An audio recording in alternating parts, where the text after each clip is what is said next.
Hi, everyone.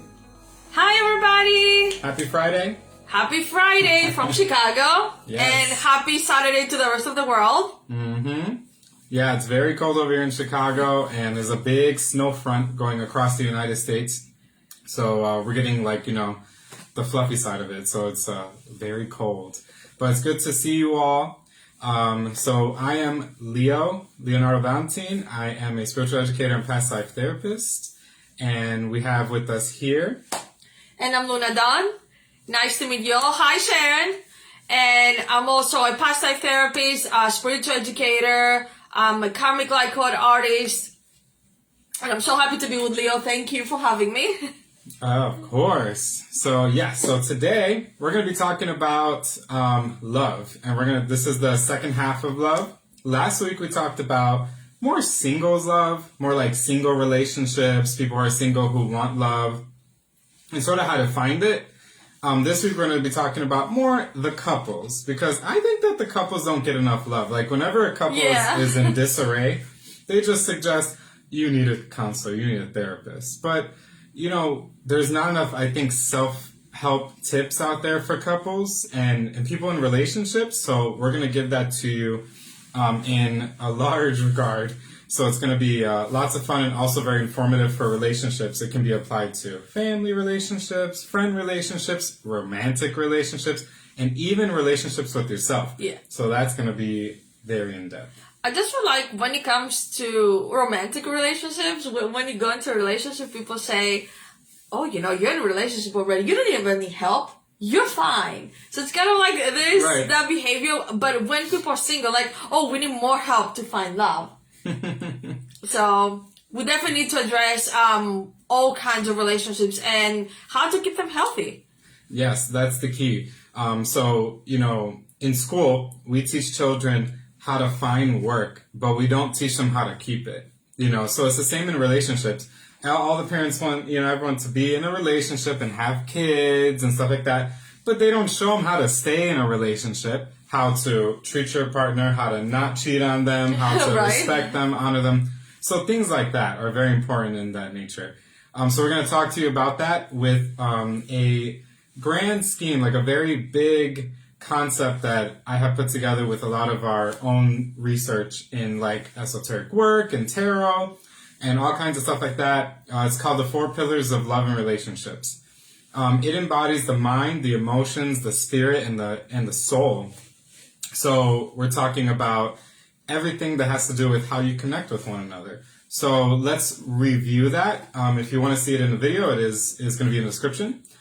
So the mind is the first pillar of relationships. It is about the thoughts and the focus and the perceptions and also the impressions that you get from people, that first impression, the first view you see with somebody. And it's also something people don't really often focus on. But when you start a relationship or when you wake up next to your lover, the first thing you do is you think. You're like, oh, where are they? Who are they? And how much do I love them? And the perception of it, you're focusing on them. That's what you do when you first open your eyes, you focus. So the second is the emotional pillar. We're talking about your feelings and your vulnerabilities and how you empathize with people and all the fears and all the things that you have to go through in order to make things work emotionally.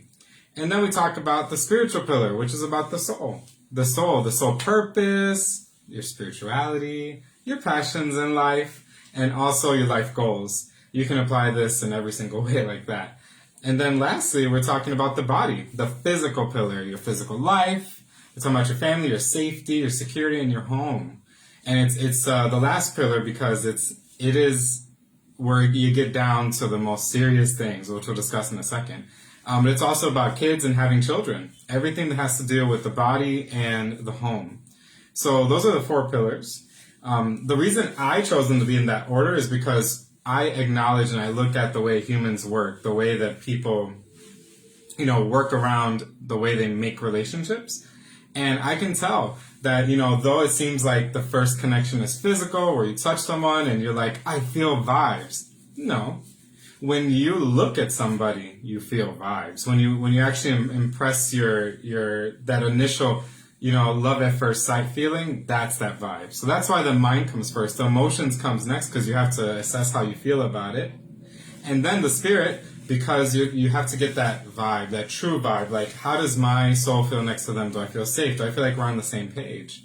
And then the body, when you actually get into physical contact, So, what do you think about that one? Well, let's start with, I feel before we even go to the 4 pillars, I just want to say that a healthy relationship is not the opposite of an unhealthy relationship. Let's start with that. So, good point. So, just because many of us have been through, toxic relationships, not so good relationships, but the opposite of that, it doesn't mean that it's going to be a healthy relationship. Yeah. So let's just keep that in mind. Start with that.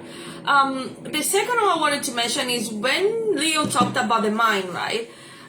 We not just talk about the conscious mind. We also talk about the unconscious and the subconscious. Good point. And so the very important of that is that the subconscious thoughts are all the things that we act on, but we can also access it from time to time. Unconscious is when we cannot barely access it. It just becomes a part of our lives. And so when you meet someone and you just feel interested, you want to get in a relationship, or the way that you see them, the first impressions or the first conversations, well, it's not necessarily what you think of them, but it has to do with what you already know from your previous relationship. So technically, you're being triggered by what you know. So the person that you're dating right now in your relationship, right? If they have like really good qualities, you're being reminded perhaps, hi Christina. Hey. Perhaps you'll be reminded of your parents, right? And you had like a good relationship with them. You're like, okay, I feel that, my partner reminds me of my mom or my dad, for example. Or they remind me another partner that I had and it didn't really work out with them, but I just really embody the same qualities right now in that relationship. And so this is why I feel that the mind is so important. Before we even feel, we think, and even if we don't consciously think, we're being reminded of past situations.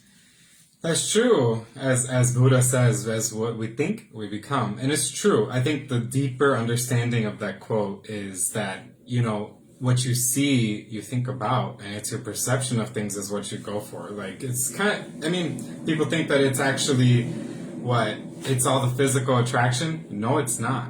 It's your mind. Your mind got attracted by what it saw. Mm-hmm. That person could look like totally different, have blue skin and just like red eyes and look like a frog, and your perception of that person across the bar is gonna be, your mind is gonna just shut it out and just be scared. Because why? Because it reminds you of scary things. Yep. So Luna has a really good point, which is your memory and the experiences you went through. Those are events that actually they coincide with your current decisions. And so it's your mind, because if your mind's eye does not see what it likes, it will not approach that guy at the bar. You won't. Right? You won't. If he looks like a frog, you won't. But if he looks like Brad Pitt, you will. No, not necessarily. Oh, not necessarily. Not necessarily. Because let's say that if someone has, let's say, a traumatic experience with a really good-looking person, every good-looking person is a threat. So let's just keep that in mind. That's true. It can go any way, really.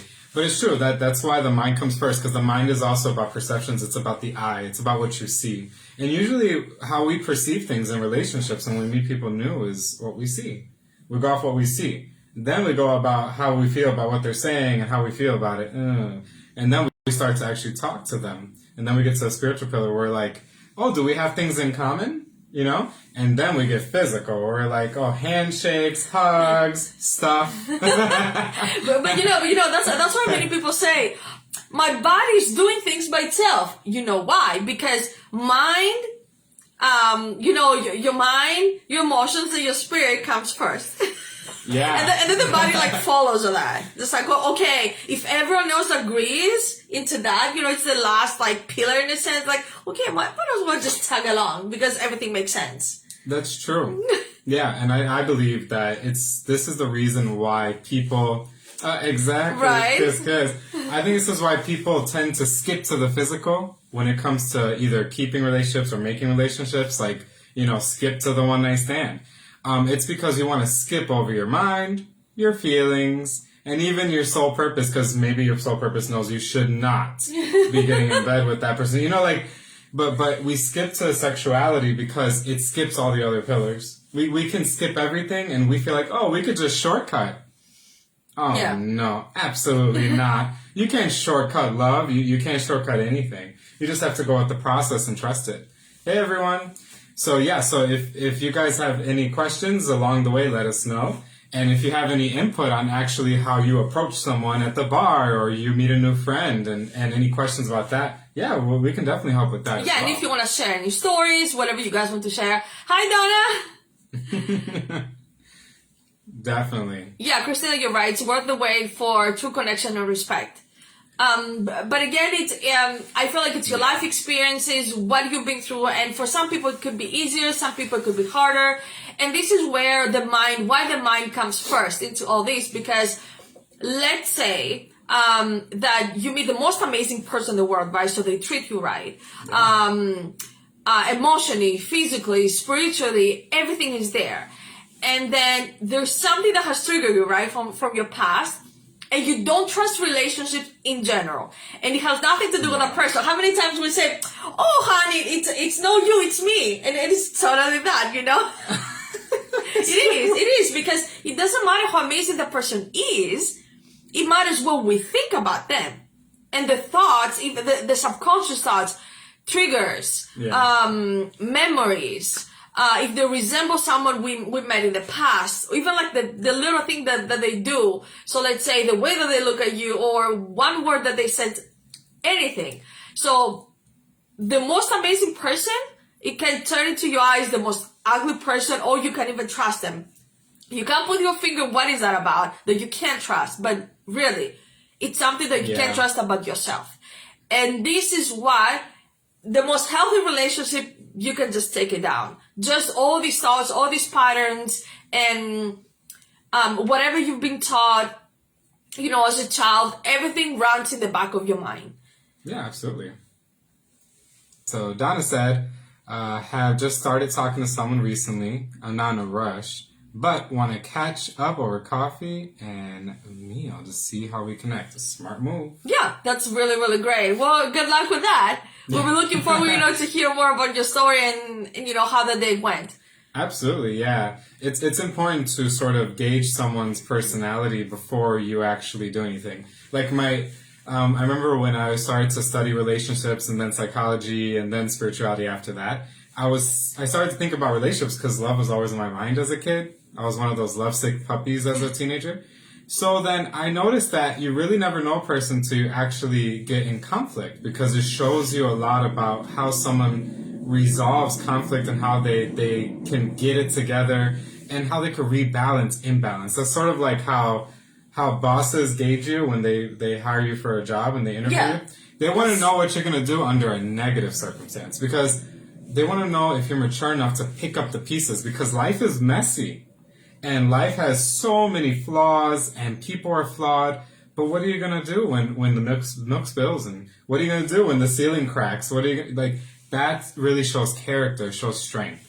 So that's one of the things, you don't ever want to, test someone, too harshly. But you want to definitely gauge their personality. You want to know, hey, is that person worth dating? To build a healthy relationship, that's what it's all about. Hey, Mena. Hey, welcome. Mena. So let's get into that, because Donna had a good point. So we're going to talk about how to apply the pillars of love and relationships to falling in love. That also includes starting a relationship.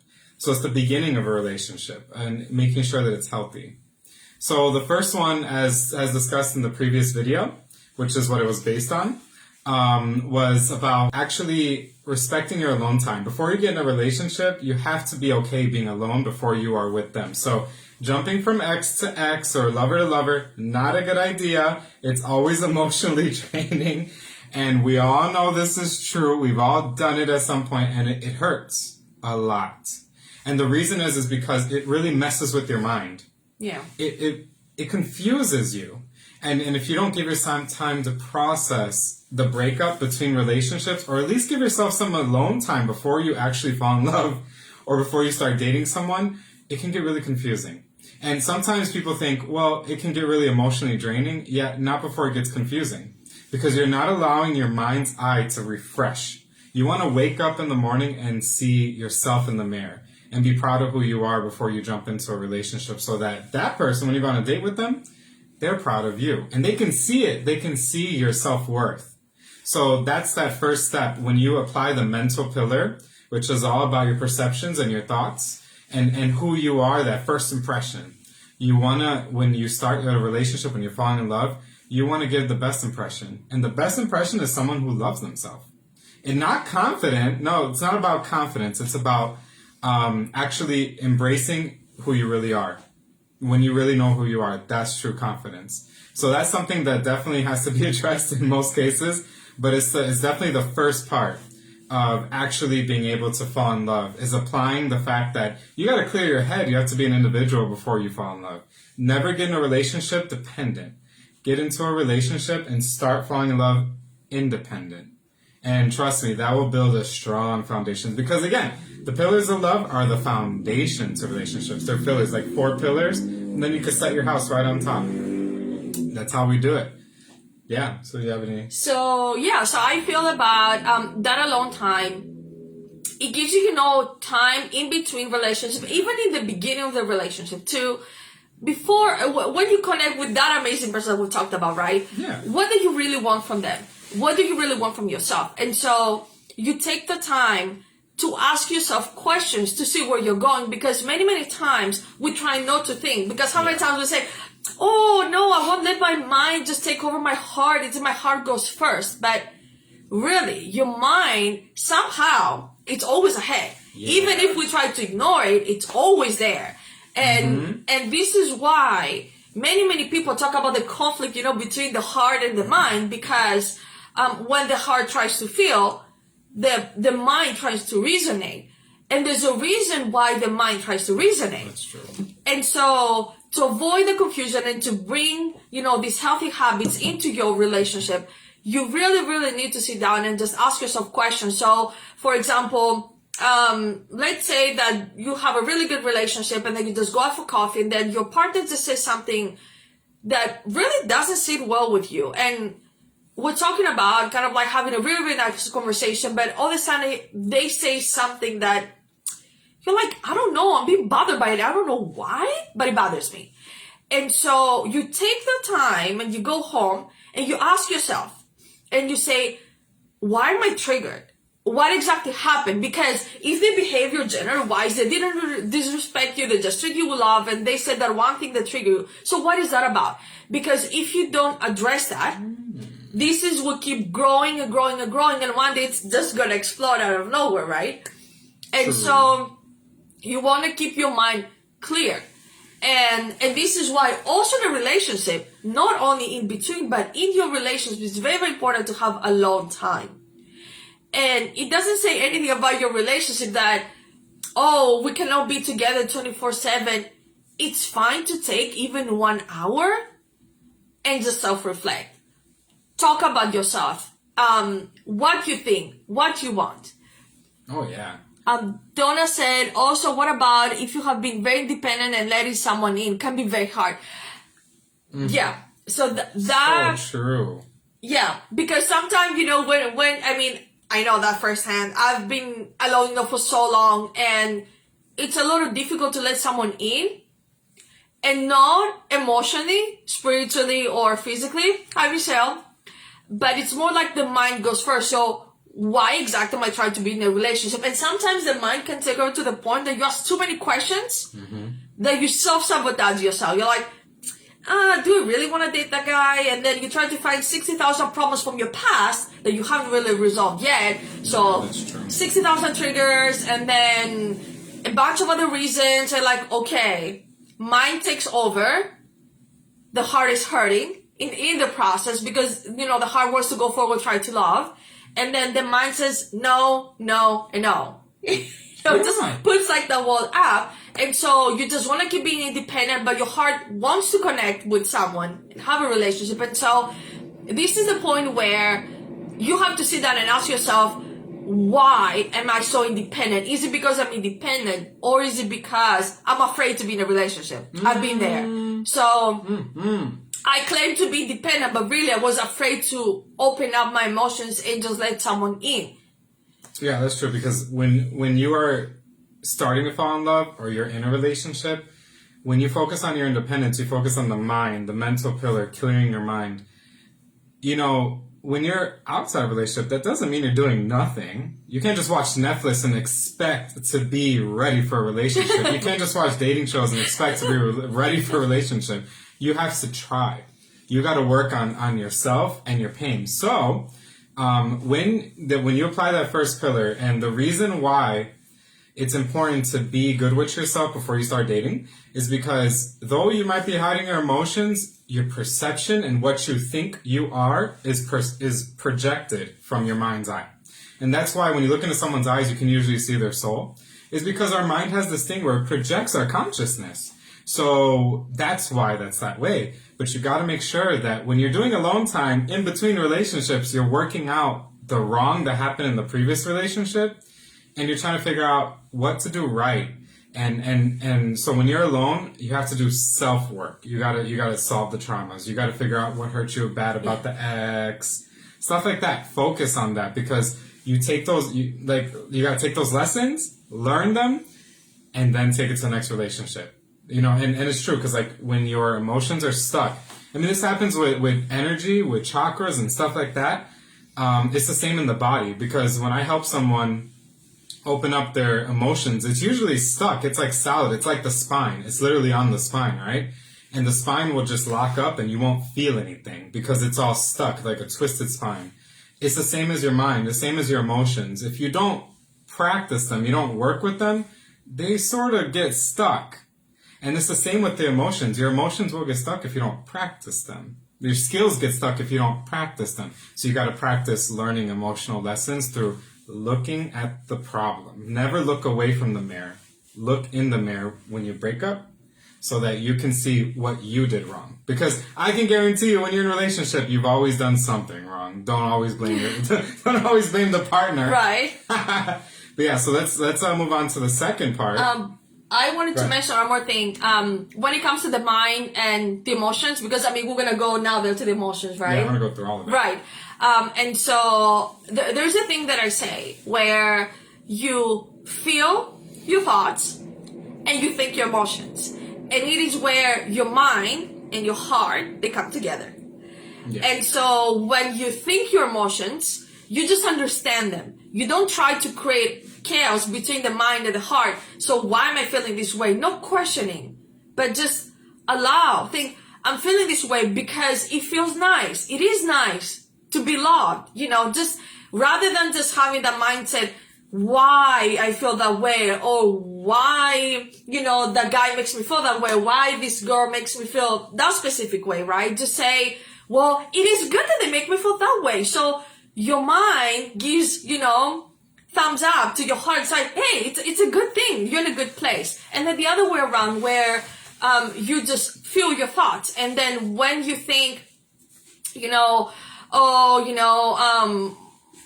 my relationship is going really great and we're having a really good connection, don't just think it. Feel it. And feel these thoughts, and then allow your emotions to take over. And it is where you will never ever feel again that separation between your mind, your thoughts, and your emotions. True. So let's talk about the emotions. So the emotions of first starting a relationship and falling in love, number 2, is about being emotionally open and vulnerable.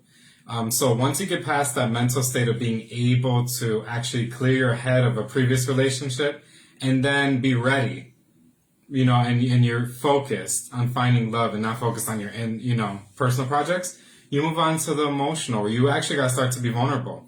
Start to open up your heart. Be willing to be vulnerable is the key to actually being able to start that relationship. So if you're dating, and you will, you have to make a conscious choice with your mind to then open your heart and be vulnerable, because dating is vulnerability. Loving is vulnerability. Having friendships is vulnerability. Just open that up. and you have to consciously want to do that. So that's very different from the mind, but it's interconnected, just like you said. I agree 100%.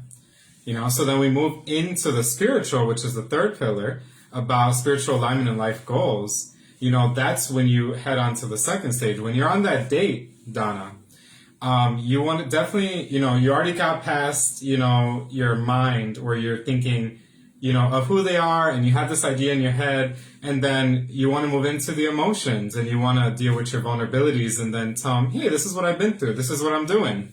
This is my experience, my life experience. The third thing you want to do on the third pillar is you want to start to align your goals. You want to talk about your life goals. What is the meaning of your life? What do you want to do in life? You want to travel the world? You want to teach children? What do you want to do? You want to go to space? Like, what is it that you want? And you have to start comparing notes. Like, compare, what is their life goals? What is my life goals? Can I handle that? What do we have in common with what we want out of life? You have to have at least one thing. If not all things, but I'd say like 50%. Right. As long as like 50% of your goals are the same as the person you're dating, I think it's pretty good. But that's the next step you want to take. Be emotionally vulnerable.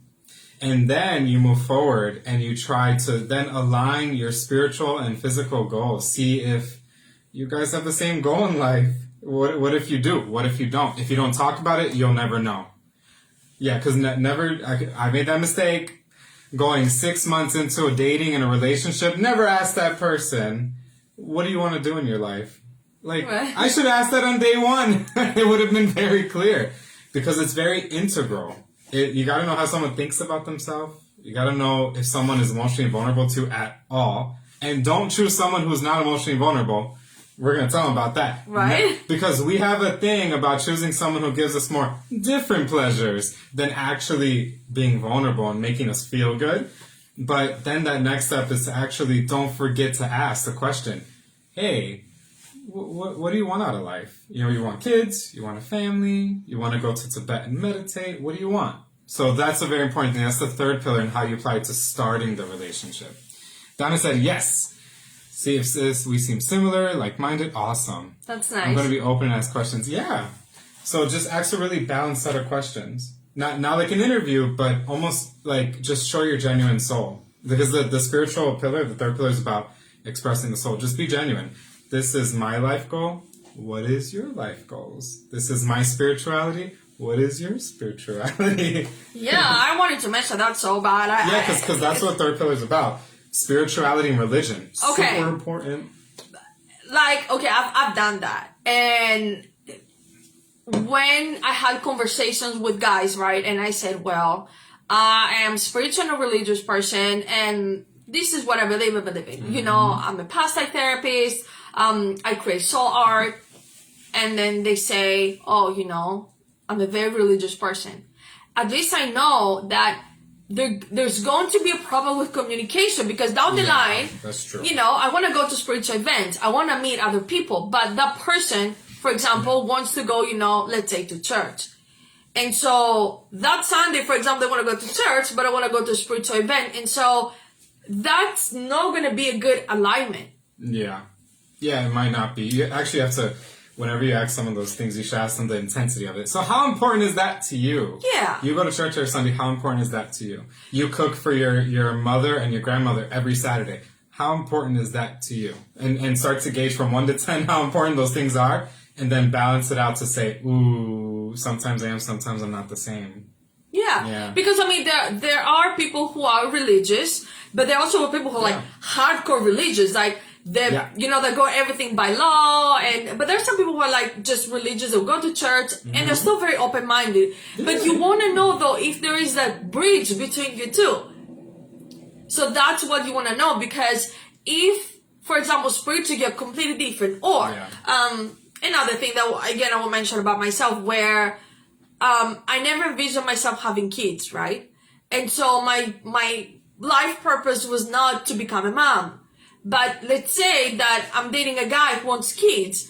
Well, and let's say that my mind agrees to everything else that he says, and he's emotionally available, I'm emotionally available, everything works. But when it comes to the third pillar, before it goes to the physical and to the body, right?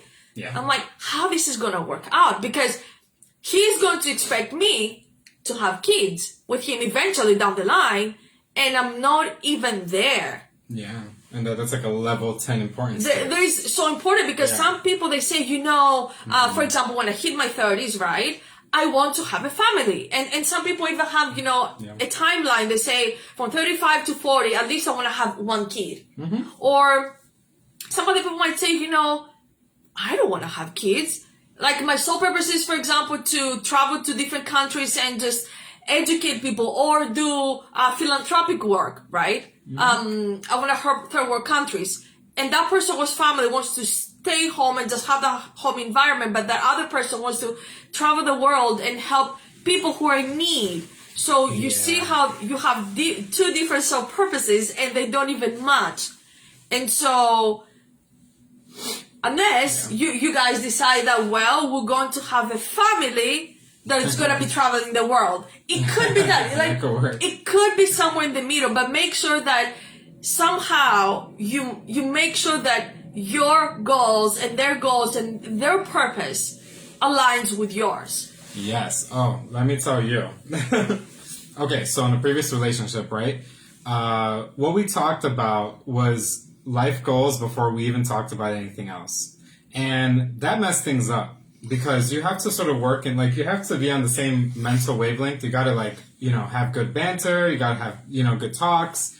That's that mental, vocal, that's the mental pillar. Then emotional. Then you have to work on, do you have a feeling for them? Do you actually, have a feeling after 2 dates? Oh, wow. They make me feel really good. They make me feel really safe. That's after a date or two, after you feel, I have that emotional vibe. Then you ask your life questions. Where you're like, what do you want in life? So, because I've had experiences where someone will ask way too soon, the first 5 minutes of a date. Do you want kids? Do you want this? And I'm like, that's disrespectful. Why did you go on a date with me if you didn't want to get to know me? Do you want to know me? What is that? Or you're looking for someone to have kids with. Yeah, because if you're looking for someone to have kids with, I'm sure there's people like that. Just want to have kids and they don't care about the love. They don't care about the mental capacity and, intelligence the same. And, they don't care about the sexual chemistry. No, they just cared about babies. And I'm like, Or some people who just want to get married. They're like, I have to be married. Yeah. Till I'm 40. Oh, right? That's that was like 5 minutes. I've had that before. So someone asked me, are you wife material? I'm like, we just met. Dude, this is a first date. What do you mean, are you wife material? And start asking me questions. Right. Do you know how to cook, how to clean, blah, blah, blah, blah, blah, all these questions. I'm like, but hold on, you don't even know me yet in that level. Yeah, there's a little bit. Yeah, there you go. Man is right. She's like, they will get scared. Yep. Yeah. So just to make clear, when you want a healthy relationship and you're starting it, you can't just go so quick. You have to be a little bit patient. I know that we're all scared and we want to ask the very big questions, but you really shouldn't be on a date that you're not emotionally interested in the first place. So if you're not mentally interested in their intelligence and you're not emotionally interested in that person, you have no reason to be dating them at all. Why would you go on a date and ask them a serious question if you don't even like them emotionally yet? That makes I've done that before. So we do it often, but we shouldn't do it. But you know what? That goes back to the mind and goes to the self-sabotage. Because I've done that. So I went on the first date and I said, do you believe in past lives? The guy's like, what? I'm like, yeah, do you believe in past lives? And I knew, I'm like, this can't be the right guy. So in my mind already, I had to create that idea. This is not the right guy. Yeah. I just went out to prove a point and just make sure, okay, I was right about it. But, it was nothing about it. I didn't want to get to know him. Yeah. I would just try to get the worst reaction out of him to be like, okay, see? Yeah. That guy's undateable. Yeah, anyway. That's something you could put on your dating profile. I think dating profiles should be a lot of just the spiritual pillar. You're talking about everything in your life goals. That's your dating profile. If they don't like that, they can leave. That's great. The dating profile is a little glimpse into who you are without having to actually get to know you, which I guess. But, but on a date, you don't want to do that because you're just you're pushing buttons that, okay, think of it this way. Mental pillar, you're touching someone's head. Emotional pillar, you're touching someone's body and soul and just their emotions. You're getting in their aura. Spiritual pillar, you're poking their soul. So imagine meeting someone, you're poking their soul first. Offensive. So that's what it is. And then further, the physical pillar, when you're touching someone's body without permission, offensive. Why do you think it's offensive? When you go to the fourth pillar right up, right? I know, when you go to the fourth pillar right up. Why do you think it's offensive? It's offensive because you skipped the mind, the emotions, and the spirit, and you went to go touch someone's body. You didn't ask. You got to get comfortable with that. So let's talk about the physical pillar as well. So the physical pillar, as it applies, the fourth one in actually falling in love and starting relationships, is about choosing love before lust. We all are guilty at some point. And you also have to choose someone who makes you feel safe physically. It can be just physically going out to the park or, having sexual relations. But it is very important that you don't have sex right away when you first meet somebody. When we're young, we all get slipped up. But there's not once that I've met someone who said, oh, well, we had a one-night stand and we're just together forever and ever and ever and ever, and there's no problems. That never happened. I did have a guy once where he had told me, hey, I got with my wife and we met on a one-night stand and then we got back together and then we left and we got back together and now we have 10 kids. And I'm like, that's great. How's your relationship going? He's like, it's terrible. The kids are loved, the kids are fed, but it's terrible. And I'm like, well, that's because your foundation, your 4 pillars, were still rocky. You didn't check your 4 pillars before you got in that relationship. So it doesn't matter how many kids you had. It doesn't matter how good of a father you are. It matters that your foundation was messed up from the beginning. And that foundation will follow you for the rest of the relationship. So that's why when you start a relationship, be very careful. Apply the physical, the spiritual, emotional, and the mental. And make sure that you do it right so that you have a good, solid foundation to step on. And that's so key. So that's like the falling in love, starting relationships. But now we're going to talk about the meat of it. Healthy relationships. Healthy relationships with others and healthy relationships with yourself. Because those are very, very key to understanding your relationships, even with friends, co-workers, romantic, family, anybody. You want to hold actual healthy relationships. So what we're going to do is we're going to tell you sort of like how you keep those relationships with others. And then especially Luna, because she knows a lot about inner works, how we deal with those things in the inner sense. How do we carry that healthy relationship with ourselves? How do we do that? So the first one is applying the mental pillar to how to have a healthy relationship. It's when you want to be on the same page. You want to be on the same page with your partner. Imagine, a wife and a husband, and they're like 2 different jobs, 2 different everywhere, and they're not on the same page. Well, you won't get anywhere unless you're on the same page as the one that you love and the one that you carry your life with, your life partner. So you want to be on the same page. You want to basically be 2 minds, 1 eye. You want to see life as the same perspective. It's very key. It's very key. You're almost like telepathic. You're like, I know my wife is doing this, or I know my husband's doing this because we talked about it. And no suspicions. I know what they're doing and it's not like a good thing. Yeah, you don't have to be jealous if you're on the same mental wavelength as your lover. You don't have to be. You could be. I think that's a good point. When you're really, really jealous and you don't trust somebody, that's mental pillar right there. Mental pillar. That's the beginning. You don't even trust the surface of them. That they're gonna choose the right actions. If you have a friend or a boyfriend or girlfriend and they go out and you're scared they're going to make the wrong choice in front of a bottle of alcohol, the trust is on the outside. It's not even on the inside. You have an outer, relationship problem. And it's time to get that solved. But that's that healthy relationship with others. You have to basically be on the same mental wavelength. And it's very key to do that. Otherwise, things can happen like jealousy or fights or bad communication, all those things. Terrible. You can avoid it by just actually being on the same page, But that's not, it's similar, but different when it comes to inner work. Christina said, kind acts. That gives me purpose and makes me happy. Oh, that's cute. Absolutely. Yeah, that's definitely I wanted to, before I talk about the self part, about the mind, I wanted to speak a little bit about the body when it comes to relationships, where the body is also actions. And it's also, whatever the mind thinks, the body follows. And so sometimes in a relationship, so someone's like, oh, but you promised me. And they just do something I said all the time.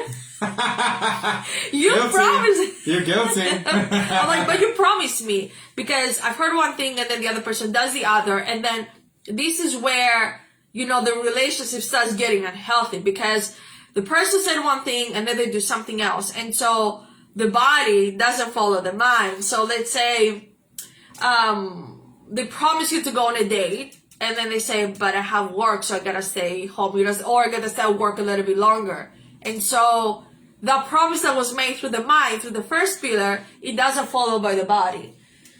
That's true. And how would you fix that? Well, with that, The specific issue. well, that is very specific issue. I think it has to do with the other person in the end of the day. because if they say one thing and they do the other, so you know that, well, that relationship is not really gonna work, because let's say down the line that you have kids, right? And then you know that's gonna follow up. They say one thing and they do the other. Yeah. So why would you want that? So it's the part where you start questioning, you know, where that relationship wants to go. And another thing we wanted to mention about the body is when the family comes in. When you're being introduced to the family, and when you're being introduced to the circle of friends through your relationship. And so when it's good, it's good. But when it's bad, it's bad. That's true. Because when you're being introduced physically, you know, with your loved one to their family, or, you know, to their friends, sometimes if you feel alienated and they don't help you to just blend in, then you still need to know at that point that, well, I don't think this is going to be healthy, because I feel like an outsider, and it shouldn't be like that. I mean, you do understand they have their own inner jokes and, you know, their all the stuff, but That's true. to a point, you should feel very welcome. That's true. And how to keep that healthy relationship in a mental state, you definitely got to be on the same page with all that. Yeah. And the same page about your emotional life, your physical life, and your spiritual life. You have to be on the same quick perception and quick perspective of it. And that's how you keep out the relationship, is that communication between two people. Yeah. Key. Mental state. Key. Communication with your partner. Key. Friendships, work relationships. Communication is the first thing that you have to fix. Why? Because it's the mental pillar. That's the first thing that you stand on. It's the bottom. It's that bottom brick. So Christina said, actions speak louder than words. Absolutely. I've learned from that experience, words can be actions. Easy actions can be trust. That's true. Makes sense. So now back to the first pillar, when we're talking about now when it comes to self, right? And how to have a healthy relationship with yourself while you are in a relationship already with your partner. Yeah. And so with the mind, you have to kind of like have clarity and assess everything that is happening in your relationship. So all the good and all the bad. If you try to sabotage your relationship, why you're doing that? Or you feel that you cannot trust your partner, although they do trustworthy things. And so this is where the mind comes forth. I totally suggest that you can have your journal, so you can just write down all your thoughts, all your questions, everything that worries you. And once you write all that down, then separate it in two parts. So understand which ones come from your past and which ones are your partners. And so if this is just revolving around your partner, it is when you have to talk to them. But when it is something completely about you and it has to do with your past, first you have to talk to yourself and you have to understand what is happening around the situation, not to bring, you know, that baggage into your relationship, and then you talk to your partner. So you tell them, you bring them in because you don't want to keep them out of your inner work. Well, this is what I'm going through. I did my personal work. These are my triggers. These are my worries. This is what this situation or what you said remind me of. This is how I worked about it. But how can you help me? Because we're together in this, right? We're in a relationship. How can you help me get through this? Yeah, absolutely. And so you create a plan together. Literally, you just talk about it. Yes. And then you find a way where your partner will make you feel secure about what is happening. Yeah, and that goes into the second pillar. So, that's a good point. With the first pillar in a healthy relationship, the mental pillar, that's a great way to just bring it together. But that's because of the second pillar is the emotional pillar. And the emotional pillar, when you're dealing with emotions between two people who have love for each other in a relationship, things can get very shaky because you don't understand that your empathy is being shared all the damn time. Oh, yeah. And that's that spiritual aspect that a lot of people don't get, but you must understand is that we each, when you get in a relationship, you bond souls. Like this. So you have a natural empathy with your partner. Therefore, you have to be on the same emotional page, otherwise things fall apart. Therefore, I think with that emotional pillar, the best way to actually maintain a healthy relationship is to have emotional check-ins and ask them how they feel. You have to have that communication transfer into your emotional life. You got to talk to your partner and say, well, I'm feeling this way, or I'm feeling that way. Not all the time. You can always overdo it. You can over-communicate. Like, communication's key to solving the mind problems. But the emotions, you can overstimulate. You can cry too much. You can, I'm feeling like this, I'm feeling like that. There's a little bit of a balance. So you want to keep your balance. You want to do emotional check-ins with your partner. You want to have, the Friday night, date nights. And just emotional check-ins. Emotional check-ins. You want to see where your partner's emotionally at. So you never get confused and you never get weird, why am I feeling a specific way? Because empathy.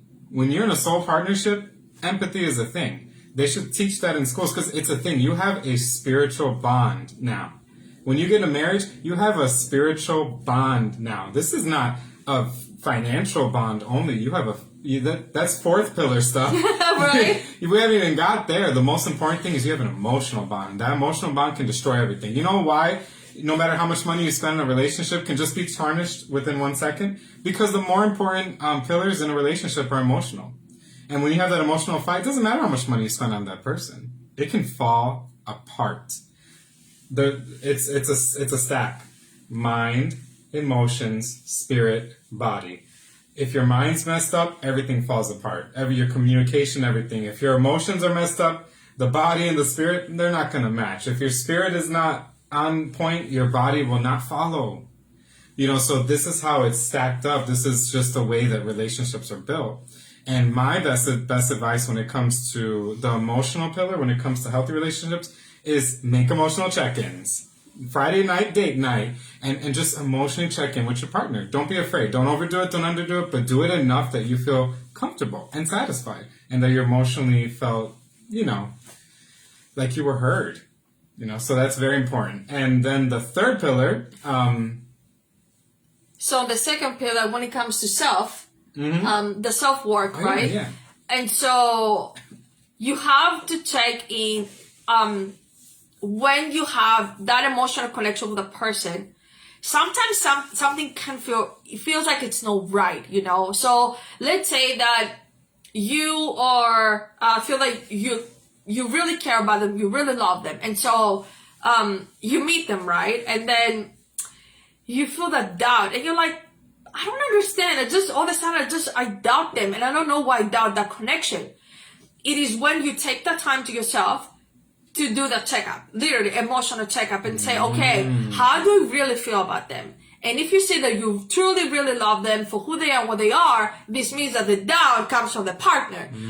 And so when you address it, you know exactly where you stand emotionally.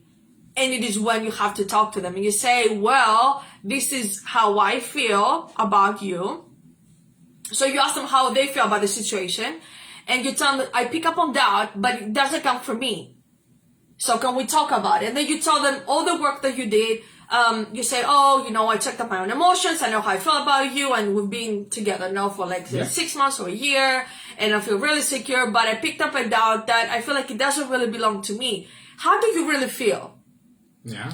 And so this creates that open relationship before it starts into a fight, because, usually goes like, oh, why would you say that there's a doubt? And then you're like, oh, I don't know. And that I don't know creates the frustration. And then, fight starts. I mean, and because of that, even if there's nothing wrong between two people, that just shows that there's confusion in the relationship. Yeah. And that starts at the mental pillar. It starts about who you think they are. Yeah. Who you think they are is all about the mind. And when someone does something crazy, this will prove it right away. This will show you exactly how that works. When you're dating someone or you're friends with someone, you have this idea in your mind, like an archetype of who they are. Like, they're that strong person I rely on, or they're that person I always talk to my emotions with. when they do something that upsets the entire balance, your perception completely falls and they apart. cry, right? Like, oh no, they're not supposed to cry. Yeah. They're supposed to be the strong person. Or Why they cry randomly, or they do something physically you don't recognize. Whenever someone does something, your perception of them changes. Your perception of people is the foundation of how you make relationships with people. That's why that thing that people say, do you even know who I am? Right? Or like, I thought you knew me. Mental pillar. It's your perception of that person that's most important. That's that foundation. That your perception of someone is your level of trust. Yeah. And your trust gets into the emotions, the spirit, and the body. Just like that. So, mental pillar. I think we'll definitely talk about that in the future, where it's like, we want to really get down to the basics of the mind and communication when it comes to relationships, because that can keep your relationship healthy all the way. Communication all the way. It's true. Yeah. So the third pillar we're dealing with relationships and healthy relationships is the spiritual one. To be able to keep a healthy relationship, my best suggestion is you want to keep a spiritual routine. So you want to find out if they like church, if they like meditations, if they like a temple. What do they like? Do they like meditation that you can do, on a Thursday or Wednesday? Maybe you guys can pray every night. You want a spiritual routine. It's almost like an emotional check-in, but a spiritual check-in. You want to have that spiritual bond with your partner. And you want to create some sort of routine that you guys can share, whether it be saying grace at dinner, or whether it's, going to the forest to have a nice quick chat and just a walk every month or so.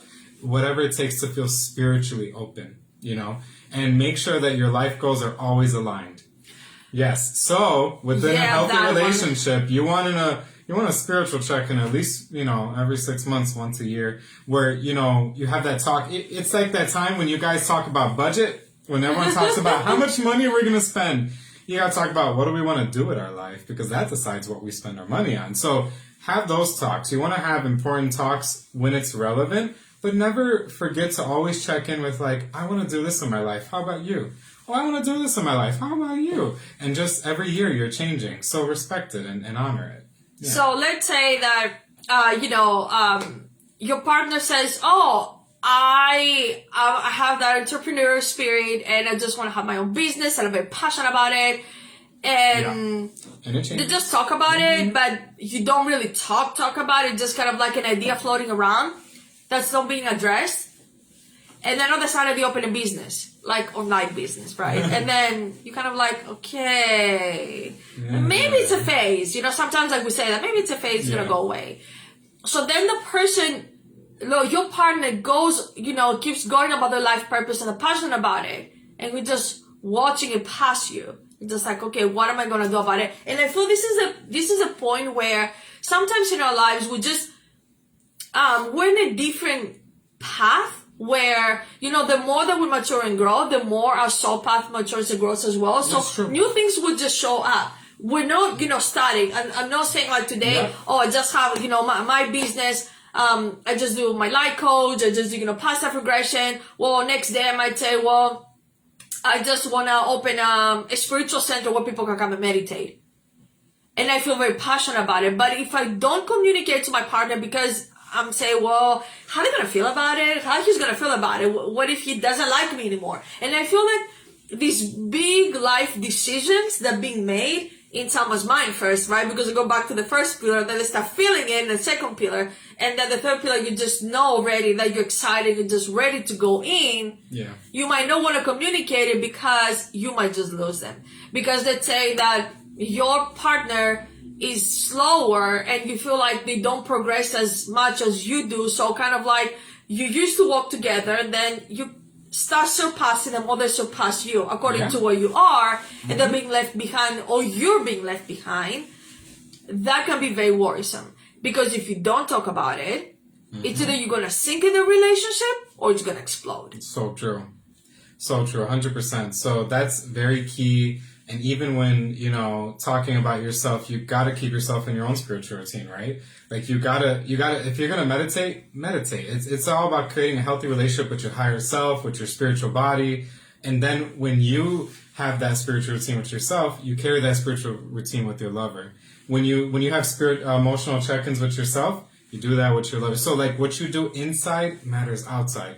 You want to kind of like match those things up. I'm starting to see how that makes lots of sense, but You want your self routine to match your partner routine, because your partner now becomes a life partner. You guys are sharing emotions, you're sharing energy all the time. So you want to have very similar ways of having a healthy relationship so that the relationship becomes healthy. Yeah.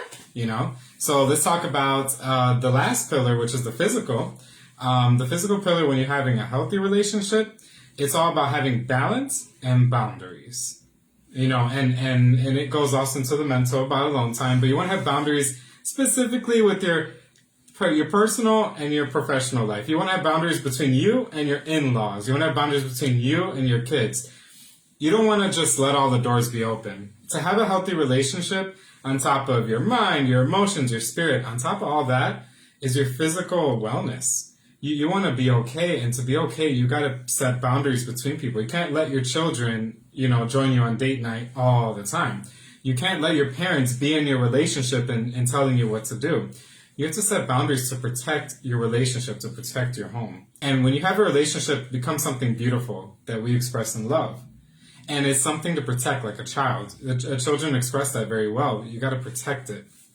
You got to set boundaries physically so that you can have a healthy relationship. Because the unhealthy relationship is when everyone's in your business. Right. You've been together for 5 years and mommy and daddy's telling you all kinds of stuff about your partner when they have no business speaking about it. Let people give you advice. But if people are trying to get in your business and make decisions for you, set a boundary. Don't let no one step over your relationship. Let them give you advice. If they want to show you from the outside in what you're doing wrong, sure, write me a note. But don't tell me what to do. Actually, give me advice. Give me suggestions. But don't let someone tell you what to do. Otherwise, it creates defensiveness. And then it creates this confusion. And then it becomes unhealthy altogether. So don't do that. And then with family and then romance and physical and sexual, you want to definitely be on the same emotional page, which will make your sexual chemistry okay. And you want to talk about sex your entire life. Sex is the way that love is like the way the souls dance together. Sex is the way the bodies dance together. Think of it that way. Simple. And it's just when you have an intellectual conversation with someone, that's the way the minds are dancing together. There's that physical dance. It's called sex. And you have to be on the same page about your mind, your spirit, and your emotions to have a really good foundation for sex. So my suggestion is when you're in a very healthy relationship, always focus on the fact that when you're emotionally on the same page, mentally on the same page, when you spiritually feel safe with the person, and then you communicate what you like, sexuality falls through. Never be afraid of losing that sexual spark. That sexual spark is not about love. That sexual spark is about communication. And then it's about emotional vulnerability. And then it's about actually feeling someone's on your side, on your life path. That's when you feel sexually open, especially in like a 20-year relationship. Okay, and keeping it spicy, yeah, sure. Communicate that, and everything should be fine. But also setting boundaries of what you can and can't do is super important. What do you think? Well, when it comes to the self, ourselves in the relationship and how to take care of it, well, you mentioned about dancing.